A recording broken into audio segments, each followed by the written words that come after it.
Ayer, empresas manufactureras estadounidenses que han sido demandadas por el gobierno mexicano en una corte del estado de Massachusetts por su responsabilidad en el trasiego de armas a territorio mexicano, presentaron sus argumentos en contra de la demanda mexicana. Pero para entender esto, lo que implica la hoja de ruta que viene por delante de esta importante acción que ha tomado la Cancillería mexicana, la diplomacia mexicana en Estados Unidos, vale la pena rebobinar la película un poco. Y empecemos pues, por el principio. Es decir, es uno de los típicos temas de la agenda bilateral, que de nuevo demuestra cómo en esta agenda México-Estados Unidos, los dos países tienen responsabilidad compartida en toda una serie de retos y de oportunidades que enfrentamos ambas naciones. ¿Por qué? Porque evidentemente son al amparo de esta sacrosanta segunda enmienda a la Constitución estadounidense que permite a los estadounidenses poseer armas. Ha generado un marco regulatorio laxo, plagado de lagunas, que al final del día permiten primero la compra ilícita de armas en Estados Unidos, en territorio de Estados Unidos, y segundo, permiten el trasiego a través de una frontera internacional. Pero por el otro lado, el gobierno mexicano, el Estado mexicano, porque esto no es un problema privativo de esta administración, ha venido pasando desde hace ya muchos sexenios, el gobierno mexicano sencillamente no hace lo que debe de hacer para controlar su lado de la frontera, sobre todo a través de un servicio de aduanas que hasta hace muy poco tenía un DNA básicamente dedicado a la recaudación y no a la seguridad fronteriza, en donde México pues hace primero poco por controlar este trasiego de armas, muchas veces trasiego hormiga, tráfico hormiga hacia territorio mexicano, y segundo, evidentemente, pues uno de los talones de Aquiles de México de larga data, la impunidad y el Estado de Derecho débil que permite a las organizaciones criminales operar como operan en territorio mexicano. Lo que es un hecho es que no hay que ser un premio Nobel para entender por qué en Estados Unidos, como muestra este gráfico que les presento aquí, hay más armerías que Walmarts en todos los condados fronterizos de Estados Unidos con México. Es la ley de oferta y demanda, es decir, están supliendo, están proveyendo de un producto no solo a estados, sobre todo Texas, Arizona, Nuevo México, en donde la cultura del arma pues, es muy prevaleciente, sino sobre todo están proveyendo un servicio a grupos delincuenciales del otro lado de la frontera que cruzan para comprar de manera ilícita armas en Estados Unidos. Como embajador, en su momento yo siempre subrayé cuando iba al Congreso, cuando daba discursos, cuando hablaba sobre el tema, que el gobierno mexicano, el Estado mexicano no está poniendo en tela de juicio el que Estados Unidos tenga la segunda enmienda de su Constitución. Es una decisión soberana del pueblo estadounidense y del Congreso estadounidense. Pero lo que es un hecho es que la segunda enmienda no la redactaron los fundadores de la patria, como se les llama aquí a quienes redactaron la Constitución, como un instrumento para uno permitir la venta ilegal de armas en territorio estadounidense a individuos que no tienen, que no deben poder comprar armas. Y segundo, no está diseñada la segunda enmienda para permitir el tráfico internacional de armas a través de una frontera internacional. Y es que el problema que se ha venido dando es que hay toda una serie de boquetes en la regulación estadounidense, empezando por el hecho de que no hay un sistema universal de verificación de datos criminales, de perfiles de las personas que están comprando. Segundo, que en las ferias de armerías, que son distintas a las armerías, no se pide siquiera documentación para vender o comprar un arma, y que desde que la prohibición para la venta de armas de asalto que expiró en el 2004, el número de armas automáticas y semiautomáticas que se empezaron a vender otra vez en Estados Unidos después de esta veda de 10 años, pues evidentemente pues han irradiado esas armas hacia territorio mexicano. Y en todo este proceso, el gran enemigo, no solo de México, sino de quienes en este país, en Estados Unidos, han buscado legislación y controles regulatorios a la venta de armas ha sido la famosa Asociación Nacional del Rifle. La NRA ha sido un gran obstáculo durante décadas a que pueda haber en este país una regulación con sentido que no viole los preceptos de la segunda enmienda, pero que evidentemente evite lo que está ocurriendo en las calles, en los centros comerciales, en los cines, en las escuelas de este país con frecuencia espantosa y que además está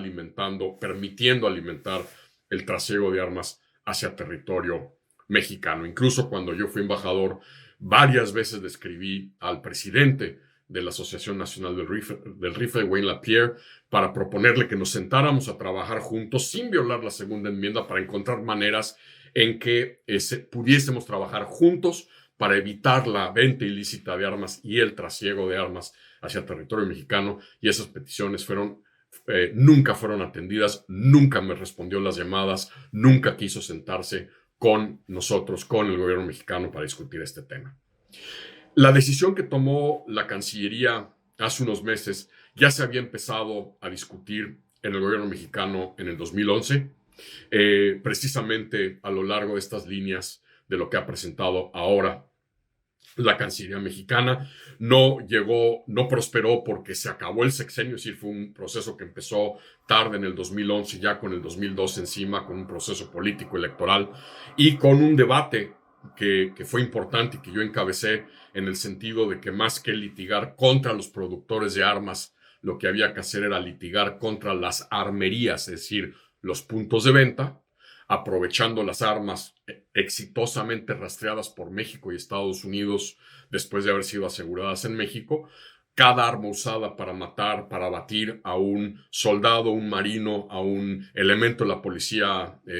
judicial en México, a nombre de los deudos, cada uno de esos casos, con el rastreo exitoso de armas, litigar una por una en contra de esas armerías para generar un tsunami de demandas, más que llevar a demanda a los manufactureros, porque los manufactureros bien pueden argumentar, como lo han hecho, pues que ellos no son responsables de a quién se le vende o no se le vende el arma. Argumento mañoso, pero ciertamente un argumento importante que están usando las empresas fabricantes de armas. Es importante que el gobierno mexicano haya tomado esta decisión. Muchos en México han dicho que esto iba a generar la molestia del gobierno estadounidense. Es falso. La administración Biden, si bien evidentemente no va a aplaudir de manera pública esto, hay muchos grupos y muchos sectores, sobre todo muchos sectores en Estados Unidos, que han buscado fortalecer las regulaciones de arma, que han aplaudido esto. Algunos no lo pueden hacer públicamente, ciertamente en la administración, porque los pondría en una ruta de colisión con muchos sectores políticos y empresariales de este país, pero ciertamente no veo un problema frente a la administración. Donde sí hay que decirlo, se puede venir un momento complicado para México es si el Partido Republicano, como todo parece ser el caso, el próximo año recupera la mayoría en el Congreso y potencialmente en la Cámara de Representantes y potencialmente en el Senado, porque ahí sí, con el Partido Republicano de nuevo en la mayoría, con presidentes en los comités y subcomités republicanos, con un partido que pues realmente ha ido de la mano con no solo las empresas fabricantes de armas, sino con la Asociación Nacional del Rifle, la presión política y digamos los anticuerpos que esta acción mexicana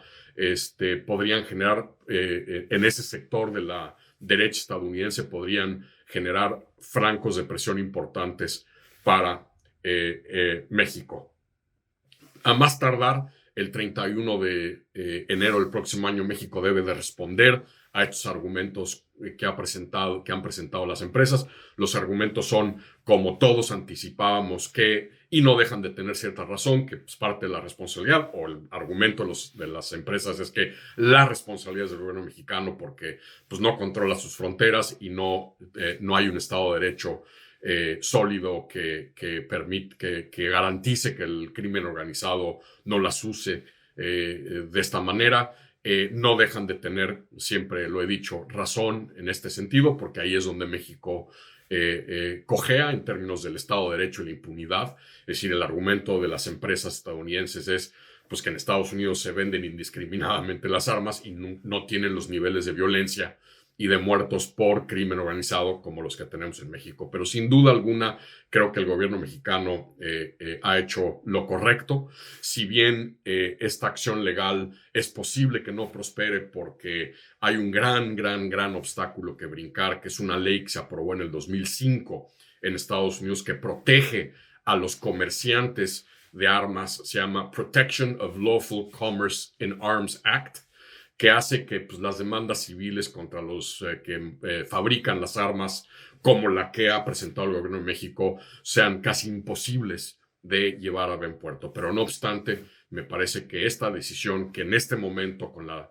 acción de las empresas manufactureras de armas ayer, respondiendo a la demanda mexicana, entra ya en una fase muy importante. Esta decisión del gobierno mexicano me parece que ha sido latinada y que sin duda alguna es un cañonazo sobre la borda de la Asociación Nacional del Rifle y de estos actores que persistentemente durante décadas se han negado a atender las peticiones válidas de México de cerrar estas lagunas regulatorias, mejorar las capacidades de control fronterizo para evitar el trasiego de estas armas, sobre todo de alto calibre, fusiles automáticos, semiautomáticos, que están llegando a territorio mexicano y que le están dando al crimen organizado la capacidad de repeler al Estado y al monopolio de la violencia que debe tener todo Estado.